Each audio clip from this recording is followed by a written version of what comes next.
Language testers and measurement researchers have known about rater bias for a long time. Perhaps we can ask you to ask raters are asked to perform in speaking tests and what rater bias is. Oh, that's a great question. So Susan Gass, Carol Myford, and I are very interested in this question. And what we'd like to look at is, the rating process and the outcomes of that. So we're interested in when raters are trained, they learn how to orient themselves to the tasks that are being assessed in the speaking assessment, the characteristics of speech. So when raters are trained, then they rate the speech samples, and we hope that there is no bias, that they're not rating any characteristic that's not on the rating rubric. So something like a bias could be like raters who are harsher, giving worse scores to people who are females because they, for some reason, don't like a high-pitched voice. That would be unwanted variation in test scores related to some characteristic that's not on the rubric. You say that bias can be caused by a number of different factors. Can you outline these factors and say which you have found to be the most serious? Well, researchers have looked at bias and to see what factors. Some of the researchers have looked at occupation, the level of English teaching experience, how that affects their scores that they give, and also their familiarity with the accent. And familiarity can be in the accent of the speaker taking the test. The accent can be measured in different ways. So exposure to the test taker's L1, or what we were interested in our study is even a low level of familiarity in terms of exposure to the accent through foreign language instruction. The factors you mentioned is the linguistic background of the raters. In what ways can this affect how a rater awards a score to a candidate in a speaking test? Well, this actually gets into our particular study, and what we did in our study was look at how a language that a rater knows, how knowing a language, either because it's spoken in the home, when they were growing up, so-called heritage language, or because they studied the language, as Paula just mentioned, or even because they lived abroad, and how that knowing that language can influence a rater as they are evaluating speech samples. So we know that comprehension is facilitated when one is familiar with a particular foreign language, or even when a rater may know foreign languages in general, is used to hearing non-native speakers of their language, for example, in the classroom. So that can facilitate comprehension. So what we set out to do was to find out how that might translate into the situation where they have to rate speech samples, such as the kinds of speech samples that are given in standardized tests, TOEFL being the one that we looked at.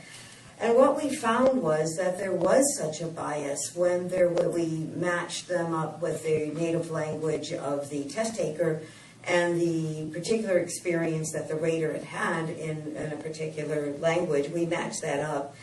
And we did find that there was more language leniency when for Spanish raters with Spanish experience and with Chinese experience. They were more lenient when they were rating Spanish native speakers and Chinese native speakers. We also had a group of Koreans, and the same was found in terms of there was greater leniency, although for Koreans it did not reach the level of statistical significance, although we do think that may have been due in part to the small sample size that we had for Korean. Of interest to many people listening to this discussion is the methodologies that we might use to investigate rater bias. I suppose the multifaceted Roche analysis has been the most commonly used tool.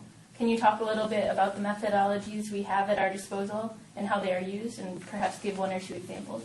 It's true that Roche analysis with item response theory is one of the most popular methods, because with that, as opposed to classical test theory, is you can have a larger number of speech samples and a larger number of raters, but the raters don't have to rate every single speech sample. So you can do a design where there's some common items that all raters rate, and use that to balance the scale across the different raters and rating the different speech samples.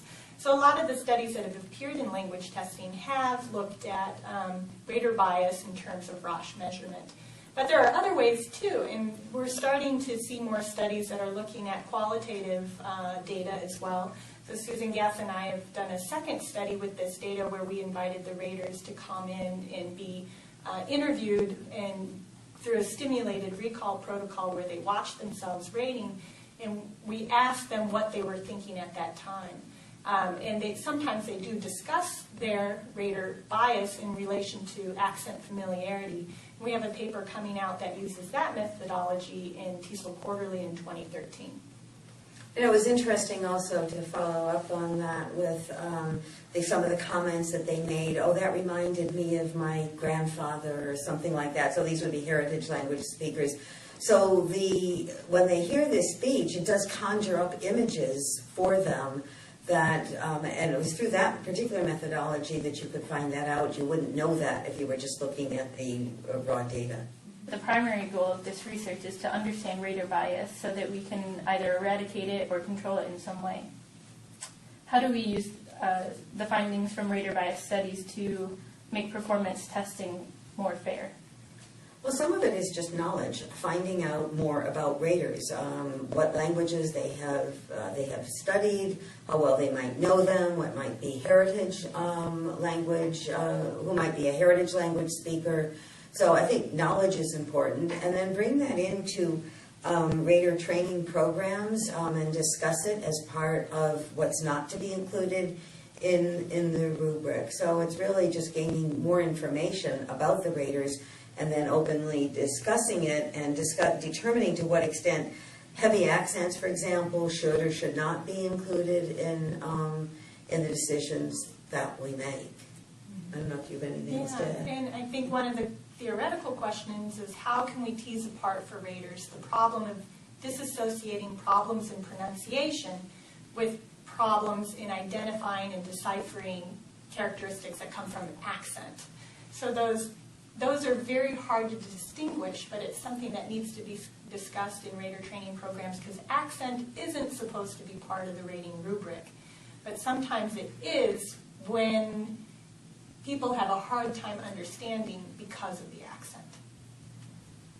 Yeah, I mean, it's hard to say that you can tell people not to conjure up images of their grandfathers, but then what they do with that information, that not to translate it into a particular scoring issue. Improving test fairness through reducing or eliminating rater bias is clearly a critical issue for testing speaking in particular. And I'd like to thank you for taking the time to explain some of the issues at stake.